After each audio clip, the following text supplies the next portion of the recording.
Hello friends SR Odia story channel को आपण समस्त को स्वागत जनाऊँगी। जो मैंने चैनल को नुआ कर देखुंती प्लीज सब्सक्राइब करने। आज पढ़ा आम व्यंजन वर्ण विषय। व्यंजन वर्ण क्या कहुए? स्वर वर्ण साहाय्य उच्चारित वर्ण को व्यंजन वर्ण कहुए।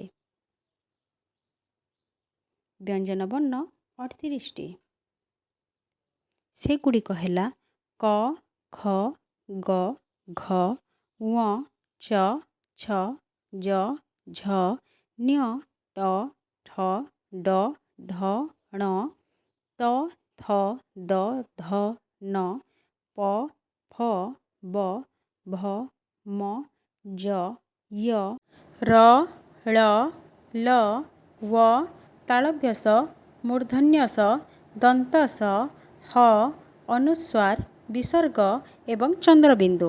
तो पिला माने आज आमे पढ़िले व्यंजन वर्ण विषय रे।